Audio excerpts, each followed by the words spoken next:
안녕하세요. 위 디오니시우스 신비신학 두 번째 강의입니다.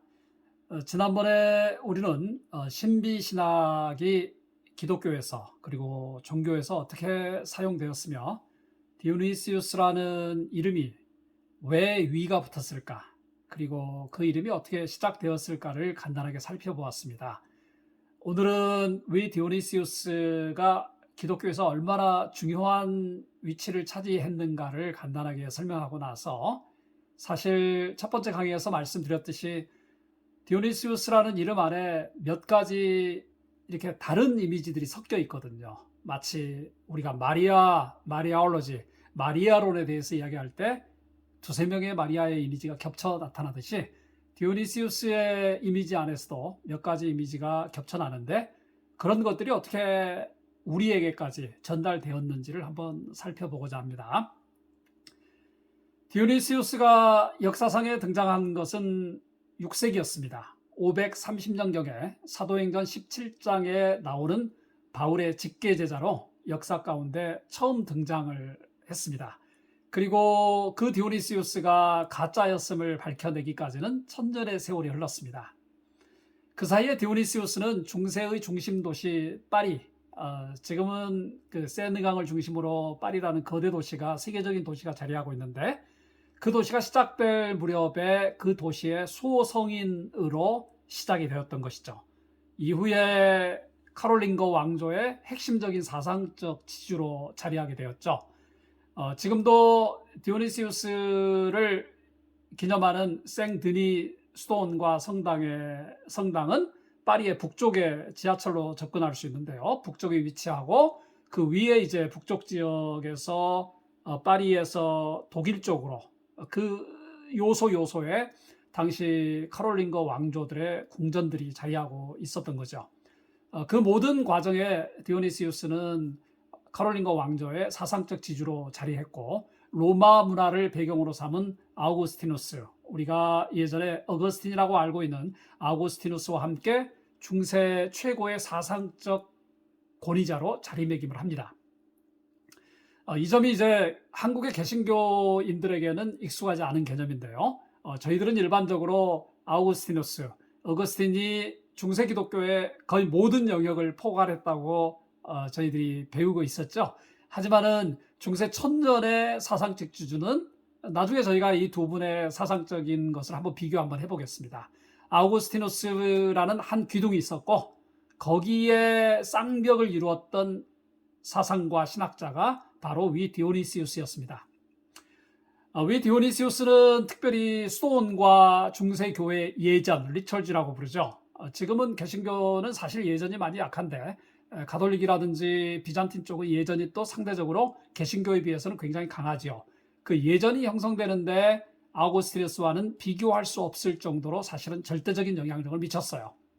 우리에게 아우구스티누스는 신학적인, 인식론적인, 그리고 아우구스티누스의 어떤 개종에 대한 이야기, 그런 이야기가 우리에게는 많이 알려져 있지만은, 교회 내의 예전이라든지 수도원이라든지 위계 서열에 있어서는 디오니시우스의 영향력이 압도적이었던 거죠. 우리가 이제 위계라는 게 있잖아요. 교황으로부터 예를 들어서 추기경, 그 다음에 주교, 어떤 성직자들, 수도원도 마찬가지고요. 수도 원장에서 노비스에 이르기까지, 이제 갓 입문한 자들에 이르기까지 위계라는 게 굉장히 엄격해요. 이게 마치 우리 아시아에서, 특히 한국에서 중세의 어떤 양반 시스템, 어떤 사회적인 계층 시스템에 비견할 정도로 굉장히 굳건했는데, 거기에 대해서 신학적인 어떤 이론을 제공했던 사람이 위 디오니시우스였죠.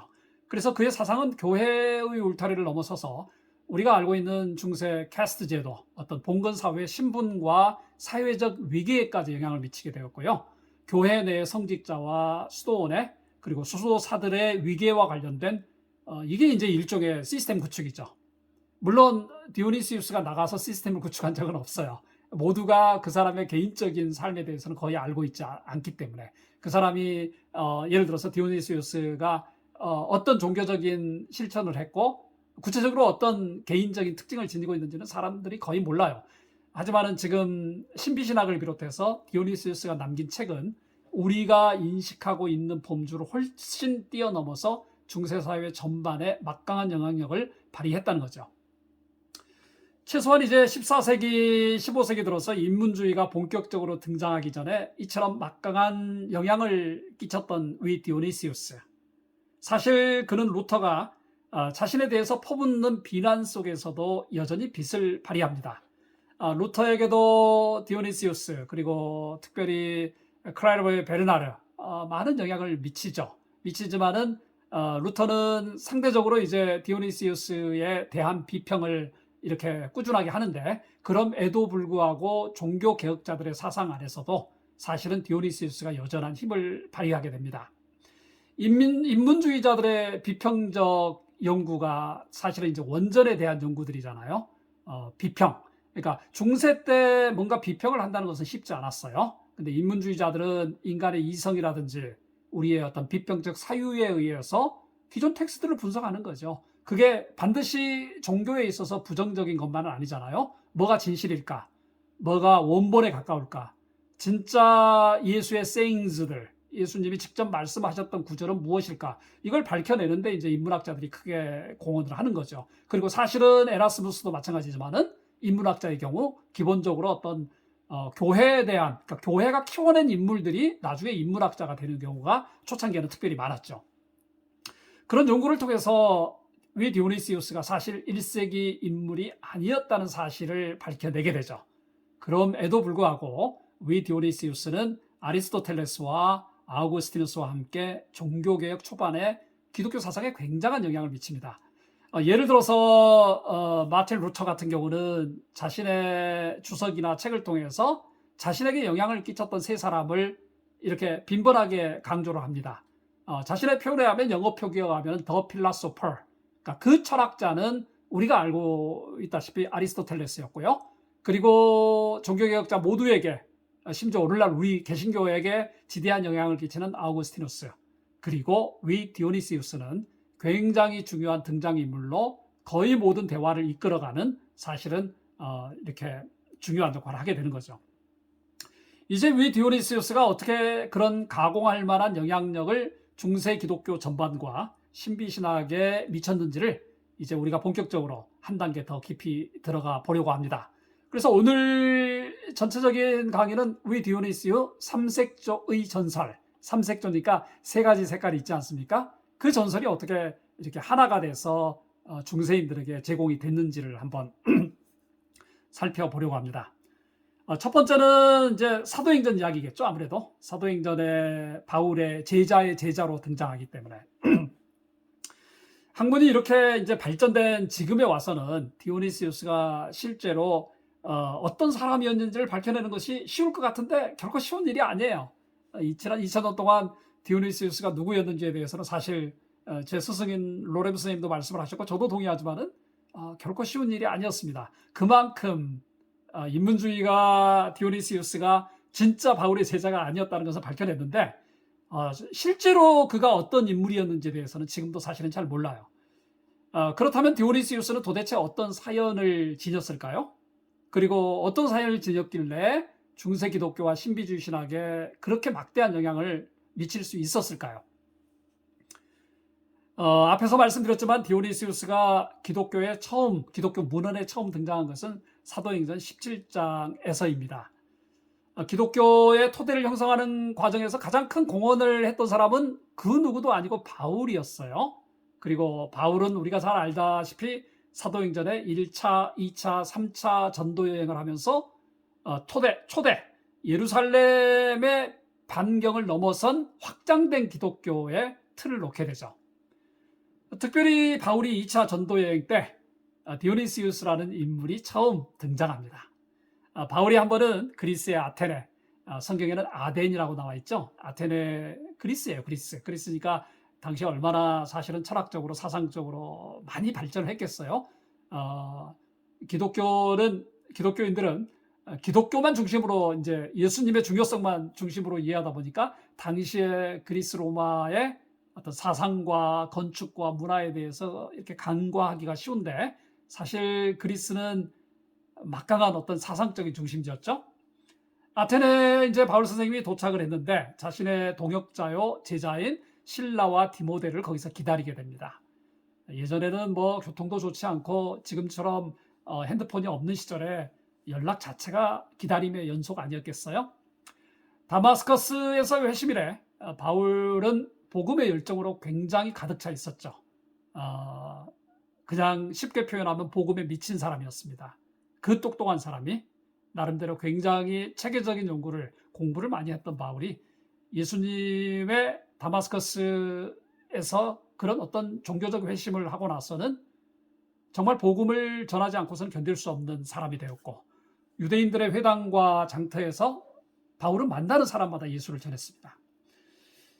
그러던 중에 그가 이제 이렇게 아테네에 왔는데, 당시에 아테네의 어떤 주도적인 사상이 에피쿠로스 철학자들 그리고 스토아 철학자들의 관심을 받게 됐죠. 굉장히 윤리적이고 도덕적이고 사상적 깊이가 당대 굉장히 높은 사람들이었죠. 대신에 이 사상가들은 늘 새로운 것에 관심을 가졌어요. 시대에 사실 어떻게 보면 굉장히 적극적이죠. 시대에 새로운 게 뭘까? 이게 이제 이런 당시에 에피쿠로스나 스토아파 철학자들의 취향이 뭔가 기회가 있을 때마다 복음 전파의 기회를 찾고 있던 바울과 맞아떨어진 거죠. 그러니까 바울은 그 지역에서 뭐 바울이 이쪽 다소라든지 다마스커스라든지 예루살렘에서는 유명 인사였지만은 이제 복음 자체가 전해지지 않는 곳에서 바울은 한갓 무명인에 불과했을 수도 있죠. 그래서 바울은 기회를 찾았고 그것도 효과적으로. 그리고 당시의 사상가들은 아테네에서 뭔가 새로운 이론이 있으면 언제든지 이게 이제 자신감이죠. 자기들의 사상적 자신감인데 대화를 할 의도가 있었는데 그 상황이 맞아 떨어졌던 거죠. 바울은 그래서 그들과 함께 성경에는 아레오파키테라고 그러죠. 아레오파키테에서 신에 대한 공식적인 논쟁을 벌이게 됩니다. 굉장히 사실 수준 높은 거죠.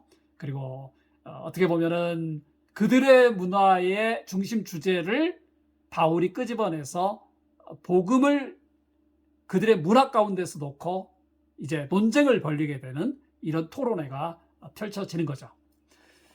이로써 우리가 알고 있는 신에 대한 이름들, 영어로는 저희가 네이밍이라고 그래요. 네이밍. 누구에게 이름을 붙이다잖아요. 사실은 Divine Names라는 책을 디오니시우스가 쓰게 되는데 신에 대한 이름을 성경이라든지 사상에서 나온 신에 대한 이름을 집대성한 책이 Naming God. 쉽게 말해서 이 이야기를 다룬 책이 The Divine Names입니다. 신의 이름들.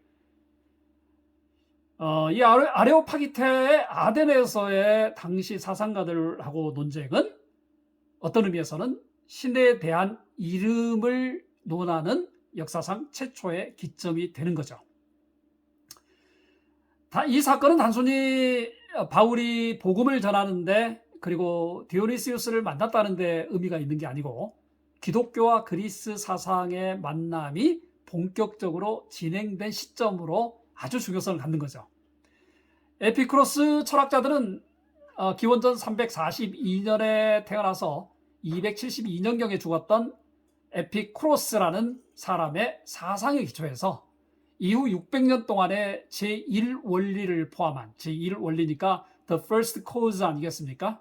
그러니까 이게 제1원인론 이게 나중에 이제 기독교 신학과 연결이 되면서 중세 스콜라티시즘 이후로까지도 굉장히 중요한 역할을 하는데 제1원리를 포함한 원자론이라든지 대단하죠. 이게 애톰에 대한 이야기니까 자연학 연구로 명성을 떨쳤습니다.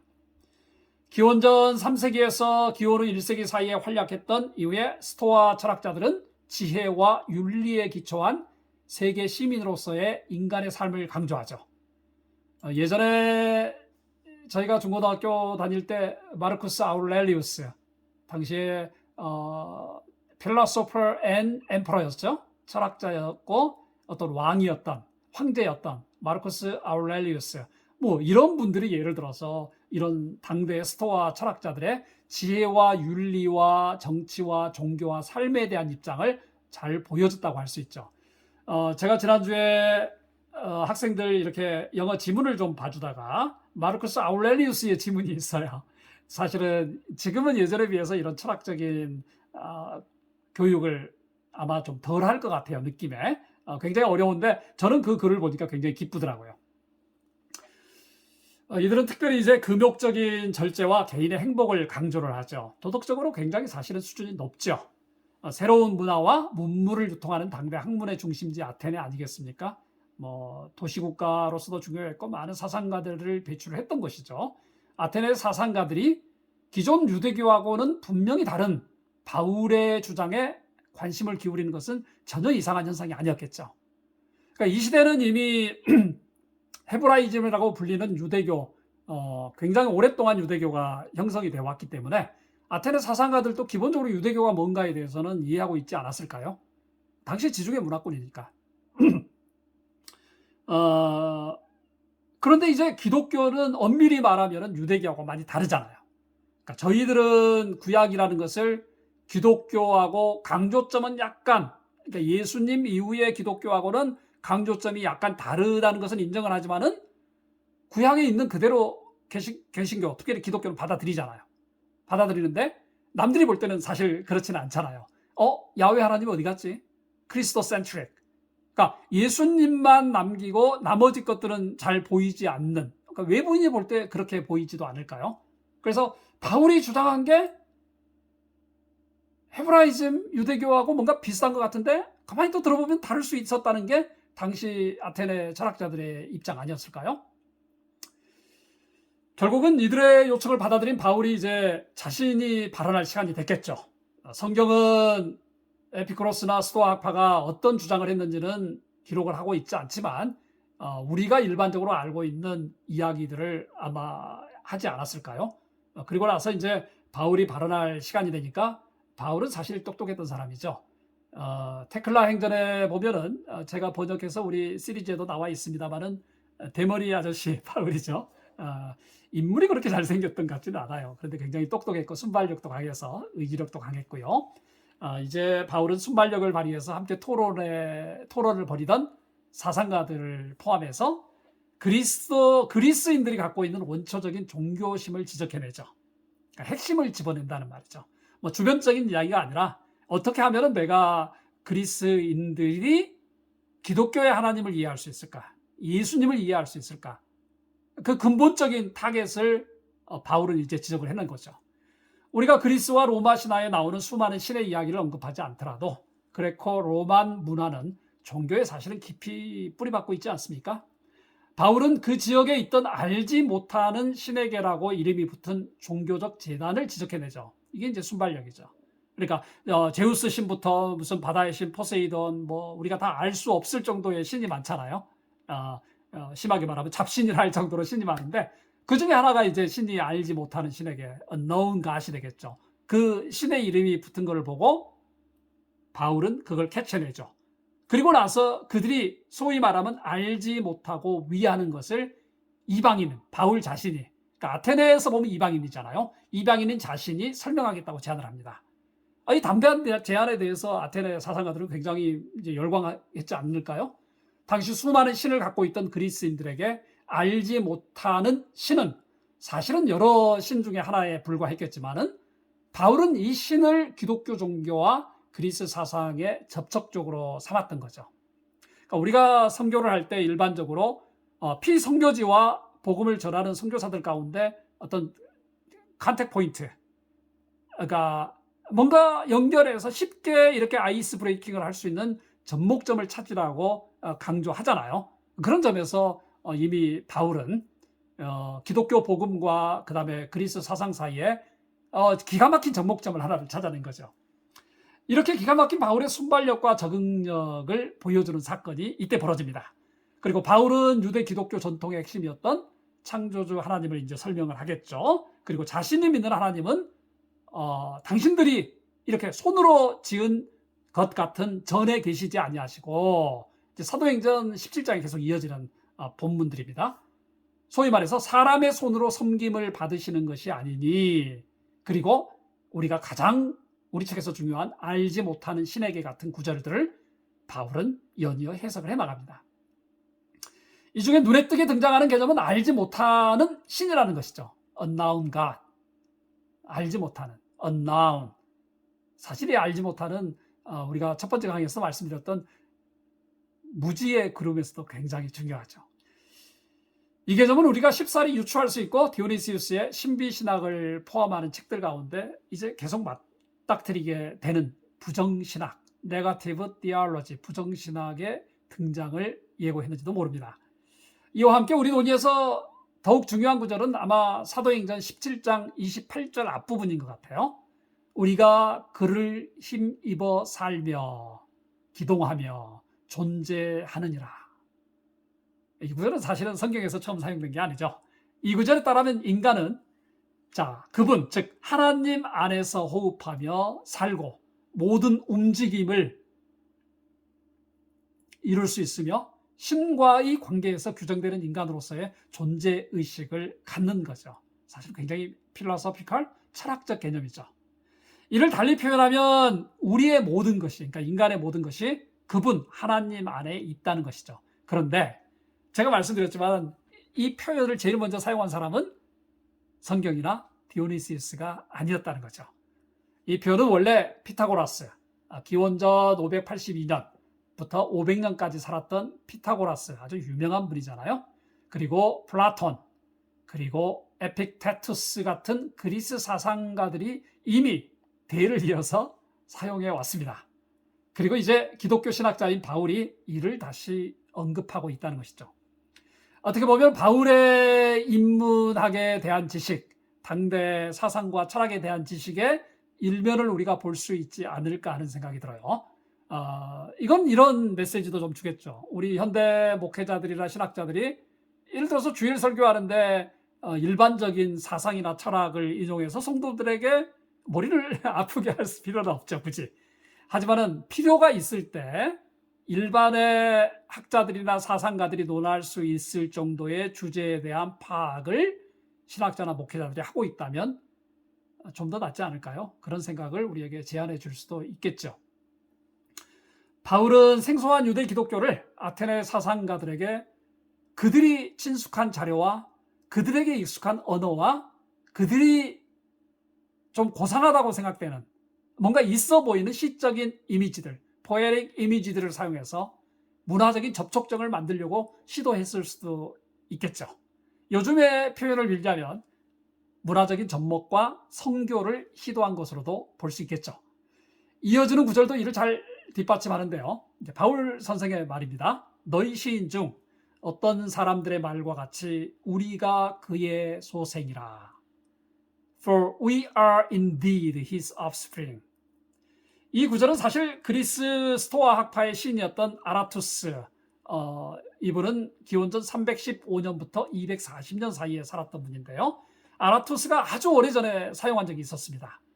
우리가 여기서 언급한 에피쿠로스나 아라투스는 모두 헬라 문화와 사상의 기반을 놓은 알렉산더 대제의 시기를 토대로 하고 있었다는 것도 흥미롭죠. 신학교에서 기본적인 교육을 받다 보면 그런 이야기는 꼭 한 번씩 듣게 돼요. 알렉산더 대제를 비롯한 당시의 헬레니즘이라는 대문화, 그 문화가 몇백 년 동안 기초를 놓았기 때문에, 그리고 로마라는 제국이 도시를 건설하고 건축을 정말 치중하고 도로를 놓는 바람에 기독교가 단시일 내에 정말 전 세계로 펼쳐지는 결과를 맺었다라고 우리는 배우고 있습니다. 사실은 역사라는 게 이렇게 넓은 틀을 볼 때 뭔가 다르잖아요. 지금 시인들의 이야기도 사상가들의 이야기도 마찬가지고, 물론 나중에 어떤 헤브리즘의 기초했던, 그러니까 구약의 기초했던, 그리고 거기서 출발되었던 기독교가 사상적인 뼈대가 사실은 많지 않았잖아요. 복음이라는 실제는 있지만은 그 복음을 전체를 이렇게 올가매주는 사상적인 프레임워크, 척추에 해당되는, 우리의 골절에 해당되는 것은 많지 않았잖아요. 그게 이제 그리스 사상이 큰 영향력을 발휘하는데, 이 접목점들이 이미 이때 시작이 되었고, 그리고 바울 선생, 그리고 디오니시우스를 계기로 출발되었다는 것도 굉장히 중요하죠. 매우 짧은 사행을 사실은 알렉산더 대제는 살면서 엄청난 제국을 이루었고 새로운 문화적 흐름을 만들어냈죠. 그리고 그는 예측할 수 없었을지 모르겠지만은 먼 훗날 기독교의 태동과 형성기에도 크게 이바지하게 되었던 것이죠. 기독교 학자들은 오랫동안 이제 이런 사도행전 17장 28절을 매개로 삼아서 기독교와 그리스 사상 또는 헬레니즘, 혹은 기독교와 신플라톤주의의 네오플라토니즘의 연결고리를 찾아왔어요. 디오니시우스도 이 구절을 자신의 사상에서 매우 중요한 구절로 받아들였던 것이죠. 이후 전개된 이제 기독교의 신비주의 사상과 신앙의 주춧돌, 코너스톤들, 디오니시우스가 그렇게 강조했던, 좋아했던 주춧돌, 코너스톤.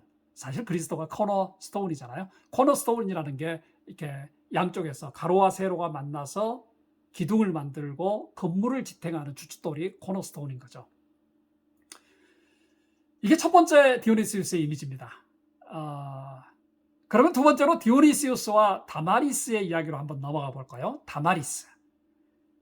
종교와 철학의 가장 큰 차이 중에 하나는 아마도 죽은 자의 운명과 부활에 대한 견해일 것입니다. 죽은 자의 부활을 논하는 순간 아무리 이성적이고 논리적인 철학적 담론이라 할지라도 종교적 담론과 사유 속으로 이야기가 들어갈 수밖에 없죠. 기본적으로 철학은 어떤 죽음과 부활에 대한 이야기를 다루지 않기 때문이죠. 바울의 이야기를 들은 그리스 청중들은 사실 어리둥절할 수밖에 없었던 이유도 자기들은 철학을 하고 있는 사람들인데 죽음과 부활을 이야기하고 있는 바울 때문이지 않았을까요? 그리스인들의 철학적 사유에서는 죽은 자의 실제적 부활을 논의할 공간이 많지 않았기 때문이에요. 하지만 바울의 강연을 듣고 몇 사람이 바울을 가깝게 여깁니다.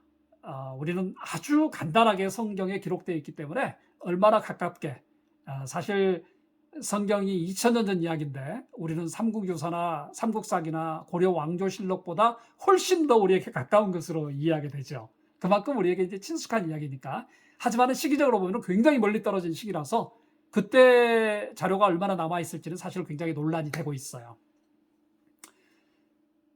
그러면서 이제 바울이 전한 복음을 받아들이게 되죠. 이 무리 중에 디오니시우스, 성경에는 디오누시오라고 돼 있어요. 디오니시우스와 한 명의 여성이었던 다마리스가 등장을 합니다. 성경 기자는 디오니시우스를 관리로 지칭하고 있지만 구체적으로 그가 어떤 일을 했는지는 자세하게 언급하지 않고 있어요. 바울이 아레오파기테, 아덴에 있는 언덕에서 복음을 전했는지 또는 시의 재판장에서 복음을 전했는지는 논란은 있지만 이미 중요하게 간주되는 사실이 아니기 때문에 이것 역시 제가 여기서 다루려고 하진 않아요. 다만 분명한 것은 이제 이 계기를, 이 사건을, 이 토론을, 그러니까 아테네 변증을 시작으로 해서 기독교와 그리스 철학의 진지한 만남과 변증적 논의가 이제는 본격적으로 시작됐다는 거죠. 그리고 이게 시간이 갈수록 기독교 내에서 걷잡을 수 없는 새로운 흐름을 만들어내었다는 것입니다. 기독교는 자신이 태동한 모판인 유대교, 소위 헤브라이즘과의 관계를 설정하는 게 사실 예수님이 살아생전부터 굉장히 중요했죠. 너는 누구냐? 너의 아버지, 나의 아버지를 하나님이라고 말했을 때 바리새인들이나 당시의 유대인들은 우리의 하나님은 아는데, 우리의 모세는 아는데 너는 누구냐 이렇게 나오는 거 아니겠어요? 그 문제가 사실은 헤브라이즘하고 이제 갓 시작된 기독교의 관계 설정이었죠. 그리고 그것은 예수님이 살아계실 때, 예수님이 승천하시고 나섰을 때도 계속해서 논의됐던 거죠. 그런데 바울이 이제 아테네 토론을 시작함으로 인해서 이제 갓 형성된 기독교가 그리스의 사유체계와 어떤 관계를 맺게 되는가에 대한 작은 공을 하늘에 쏘아 올린 거죠. 자신들의 사상을 보다 논리적이고 이성적으로 설명해낼 수 있는 철학적 사유와 본격적인 접촉을 시작하게 된 게 중요한 관점이죠. 그 짧은 기간 동안에 기독교는 유대교와 그리스 사상이라는 문화적 축을 양옆에 공유하게 된 거죠. 그러니까 저희들은 기독교, 특별히 이제 개신교인들이 개신교를 이해할 때 이미 그냥 당연한 것으로 여기지만은 기독교가 유대교로부터 분화되고 그리스의 사상들을 받아들이고 자신의 정체성을 형성하는, 우리가 초대 교회를 이런 의미에서 어떤 포메이션 피리어드라고 말을 해요. 그러니까 기독교가 형성돼 가는 과정인 거죠. 대변혁을 사실은 겪고 있었죠. 그리고 이처럼 중요한 교차로에 디오니시우스가 자리 잡고 있었던 것입니다. 디오니시우스는 기독교 신학과 영성의 긴 역사에 이렇게 본격적으로 등장을 했어요. 디오니시우스라는 이름과 함께 디오니시우스 아레오파기테라는 이름도 사도행전에 나오는 아레오바고라는 지명에서 이렇게 시작을 합니다. 전통적으로 그냥 당연히 받아들여왔던 디오니시우스, 전설적인 바울의 직계제자. 두 번째는 사도행전 17장에 나타났던 바울의 아테네 변로를 통해서 기독교가 유대교와 함께 어떤 헬레니즘의 사상적 영향을 옷 입고 접촉하고 수용하는 그 첫 출발점에서 있었던 디오니시우스, 아마도 관리. 이제 마지막으로 역사 가운데 어떤 실체로 등장하는 게 500년 만에 권위자로 등장한 디오니시우스가 있습니다. 아테네에서의 논쟁적인 변정을 통해서 기독교인이 된 디오니시우스, 어떤 회심의 과정을 겪었는지 모르지만 한 500년 동안 아무런 언급이 되지 않아요. 아무런 언급이. 그 500년 동안 초대 기독교가 기독교를 형성하게 되잖아요. 공의회를 통해서, 박해를 통해서, 수도원을 통해서 이제 로마 교황청이라는 게 서서히 형성되는 걸 통해서 우리가 알고 있는 기독교의 형태가 500년 동안 만들어지죠. 그런데 그 과정에서는 디오니시우스가 별반 주목을 받지 못합니다. 그런데 기원 후에 530년에 컨스탄티노플 회의에서, 컨스탄티노플은 굉장히 중요한 도시이기 때문에 뭐 회의가 한두 번 열리는 게 아니잖아요. 어쨌든 그 회의에서 디오니시우스의 이름이 매우 화려하게 등장을 합니다. 그의 이름이 이번에 등장하게 된 것은 두 가지 이유에서 주목할 만한데요. 첫째로는 콘스탄티노플 회의를 통해서 디오니시우스는 바울에게서 기독교를 받아들인 주변인으로서가 아니라, 그러니까 사도행전 17장에 보면은 디오니시우스가 중심 인물이 아니잖아요. 주변인이 아니라 바울의 제자라는 권위와 명성과 더불어 사람들의 큰 관심을 받으며 등장합니다. 한번 생각해 보세요. 바울은 바울 시대를 마감하고 기독교의 경전을 구축하고 기독교가 이거라라는 어떤 티올로지를 만들어주고 시스템을 만들어주면서 자신의 시대를 마감했었죠.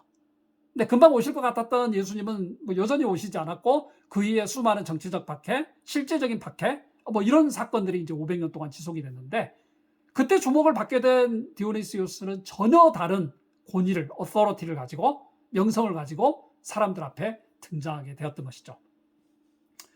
이렇게 보면 디오니시우스는 이제 기독교 세계가 매우 존중하는 1세기의 사도적 권위를 530년 6세기에도 누리고 있는 아주 드문 경우가 되었죠. 이 사도적 권위라는 것은 대단하잖아요. 예수님 주변에서 섬겼던 제자들 그룹, 그리고 그 제자들을 포함해서 거의 예수님의 정언 명령과 같은 핵심적인 권위를 갖고 있는 사도 그룹들, 누가 이분들을 터치하겠어요?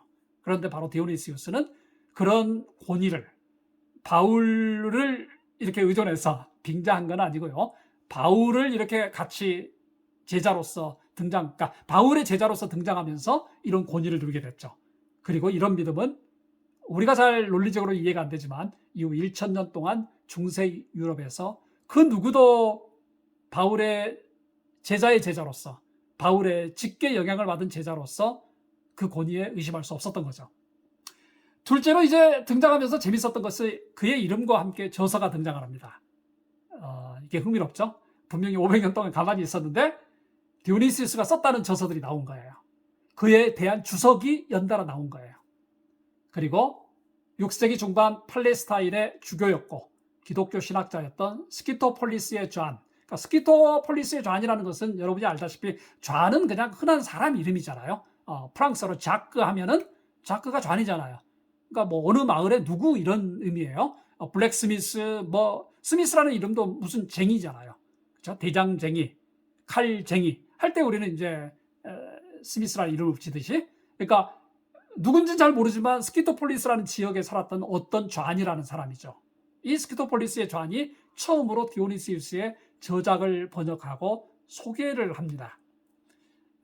재밌게도 저의 프린스턴 스승이었던 폴 로렌 선생님이 이분, 그러니까 이제 디오니시우스의 사상적 영향을 받은 사람들을 추적해 가는 게 이분의 어떤 학문적 관심사였어요. 그래서 본인이 스키토폴리스의 존의 주석을 또 번역을 하고 각주를 달고 책을 내셨는데 그 와중에 저도 이제 에리유제나 서방에 본격적으로 디오니시우스의 사상을 서방화시킨, 그러니까 서방 기독교화시킨 사람이 존 더스카다 에리유제나인데 저는 그 맥락에서 박사 논문을 썼던 거죠. 이를 계기로 많은 사람이 디오니시우스의 저작을 이제 사도적 권위, 이게 대단한 거예요. Apostolic Authority, 사도적 권위를 지닌 책으로 받아들였고, 거의 성경하고 이렇게 이퀄하지는 않지만, 동등하지는 않지만 거의 성경적 권위 같은 권위를 부여하게 되는 거죠. 그의 책에 대한 번역과 주해가 중세시대 때 거듭 이제 이어지는 거죠. 그러니까 예전에 초대 중세 시기에 어떻게 보면은 인문주의가 등장하기 시점까지 하나의 큰 학풍 중에 하나가 선배들의 글들이 있으면 그 글을 정확히 이해하고 거기에 대한 각주를 달고 해석을 달고 자신들이 살고 있는 시대에 적용하는 유해, 이런 학문들이 많이 발전이 됐거든요. 그래서 번역과 주해가 중세에서는 굉장히 중요한 하나의 주제가 되는 거죠. 제가 박사학위 논문을 썼던 9세기 카롤링거 시대의 궁정학자, 왕 주변에서 이제 학문적인 연구를 하고, 그리고 무슨 종교와 또 개인적인 신앙과 다양한 주제에 대한 자문을 할 수밖에 없었겠죠. 당시에 물론 왕권과 어떤 종교적 제사장권이 분리는 돼 있었지만은, 그리고 카롤린거 왕조에는 뭐 샬루마니 대제뿐만 아니라 워낙 왕권이 강한 시점이 있었기 때문에 이렇게 일개 신학자가 정치에 대해서는 뭐라고 할 수 없었지만 최소한 왕들과 지배자들이 종교에 대한 의존도는 굉장히 컸기 때문에 에리유제나도 궁정신학자로서 당시에 어마어마한 신학적 작업을 해냈고 카롤린거 왕조를 섬겼던 것입니다. 에리유제나도 디오니시우스의 인기를 반영하듯 그에 대한 방대한 주석을 남겼고요. 그 주석 중에 한 권을 가지고 제가 박사 논문을 많은 부분을 그 분석에 할애를 했습니다. 이런 성경에 나타났던 디오니시우스, 화려하게 등장했던 디오니시우스, 이제 마지막으로는 수도 파리, 프랑스 수도죠. 당시 카롤린거에서도 중요한 어떤 지역이었고요. 수도 파리의 수호 성인으로서 디오니시우스를 한번 살펴보겠습니다. 파리 중심부에서 지하철을 타고 이제 북쪽으로 좀 한 30분 정도 올라가다 보면요, 생드니 성당이 있어요. 제가 파리에 갈 때마다 들리는데 그냥 예전에는 그게 한적했겠죠. 지금은 서울로 말하면은 아마 제가 살았던 노원이나 도봉 개념일까요? 서울 중심부에서 생드니 성당에 이르게 됩니다. 오랜 역사를 지닌 이 성당은 두 가지 측면에서 아주 중요한데요. 하나는 이 성당의 지하에 가면요, 카롤린거 왕조의 무덤으로 오랫동안 사용되었어요.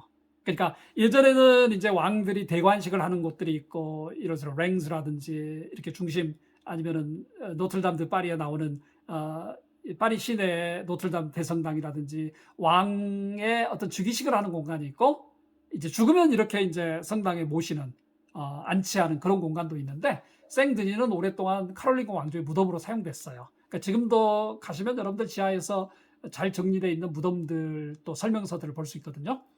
둘째는 이 성당은 다름 아닌 파리 도시의 성인 순교자 디오니시우스를 기리고 있었어요. 피터 브라운 선생님 책을 통해서 여러분들이 많이 이제 이렇게 공부할 수 있겠지만은, 예전에 성당을 짓거나 왕궁을 짓을 때, 특히 이제 수도원이나 성당을 지을 때는 아주 저명한 순교자들, 그리고 성인들의 유해를 조금이라도 확보하는 게 아주 중요했어요. 제가 다른 시간에 그거는 렐릭스, 어떤 성인들의 유해와 관련된 재미있는 이야기, 심지어 나중에는 뭐 도굴꾼도 나오고 전문 성인들의 유해, 머리카락, 뭐 예를 들어서 손톱, 이걸 이제 이렇게 구입해 오는 영업인들이 생겨나게 되는데, 한번 생각해 보세요. 우스갯소리로 유럽의 전역에 있다고 생각되는 그 바울의, 예를 들어서 성 베드로의 유해를, 바울 말고 성 베드로의 유해를 다 모으면은 베드로가 몇 명이 나오겠죠. 이게 이제 재밌는 중세의 성인들과 어떤 수도원 아니면 건축과 관련된 이야기입니다. 하지만 오늘 그 문제를 다루려는 것은 아니고요. 1세기 바울의 직계 제자로 인식됐던 그가 어떻게 중세 초기 도시의 모습을 갖추게 되었던 파리의 수호 성인이 되었을까요? 중세 맥락에서는 이게 어려운 일이 아니죠. 파리시의 수호 성인 디오니시우스는 아이콘의 역사, 여러분들이 개신교는 이런 아이콘을 별로 안 좋아하지만 중세하면 아이콘의 이야기를 안 할 수 없거든요. 비잔틴 기독교나 동방 기독교, 어떤 러시아의 정교회 뿐만 아니라 유럽에서도 아이콘들이 굉장히 많이 등장합니다. 저도 갈 때마다 뒷골목에 가서 사오기도 하고 이렇게 현대판으로 만들어진 것을 몇 개씩 사오기도 하는데, 아이콘 역사를 보면은 이렇게 베어진 목, 그러니까 머리를 들고 서 있는 아이콘을 볼 수 있어요. 이게 바로 디오니시우스입니다. 그러니까 자신의 베어진 목을 자신의 두 손으로 들고 서 있는 모습, 이분이 순교자 디오니시우스예요.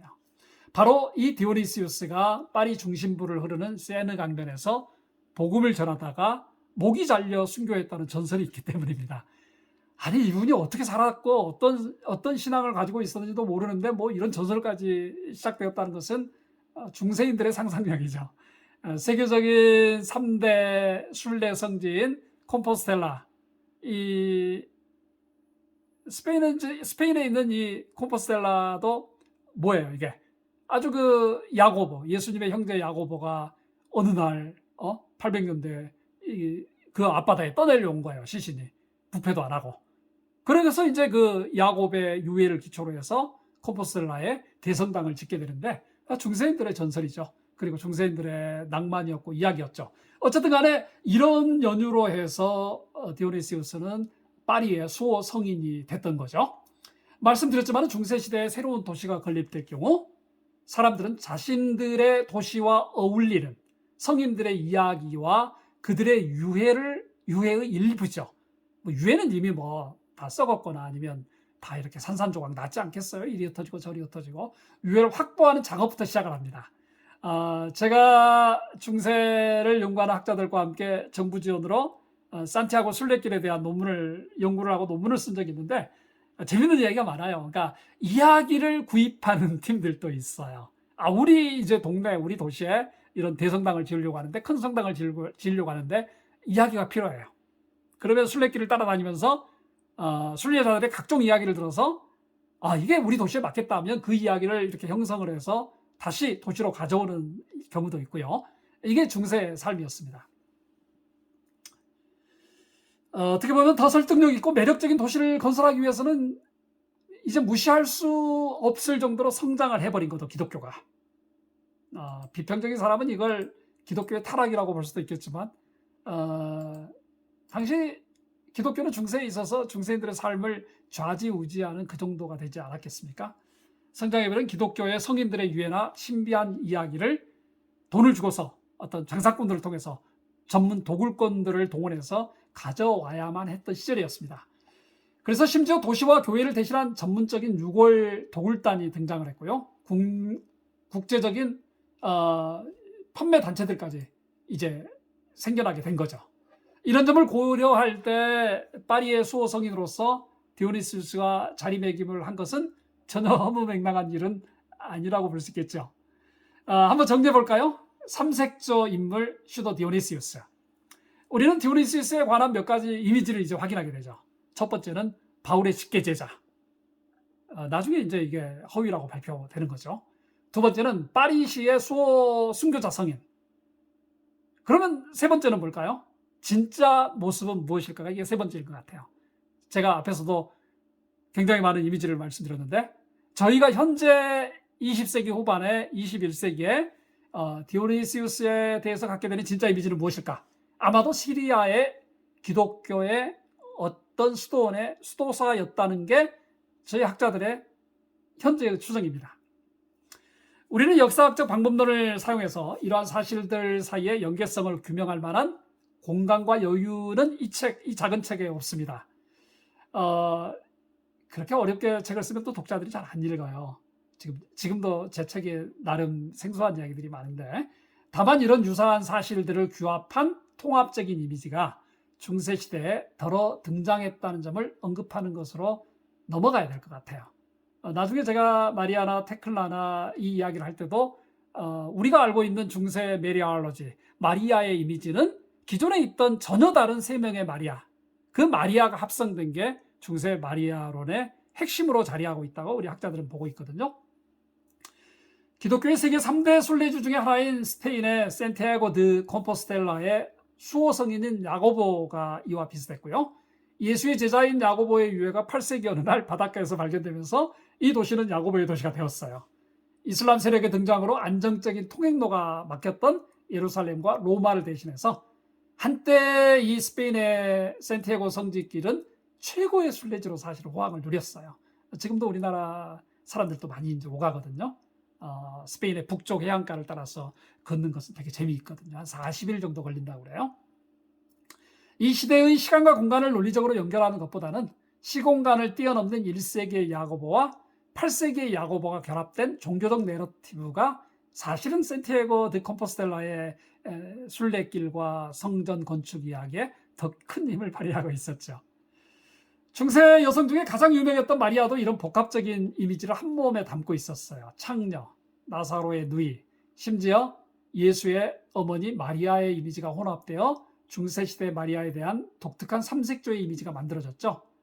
흑사병과 냉혹한 삶의 현실에서 이런 마리아의 이미지는 제가 참 좋아했던 중세 역사가인데 캐롤라인 바이넘 선생님께서 강조했던 어머니 예수, 지저스 에스 마더의 이미지의 역할을 훌륭하게 해냈습니다.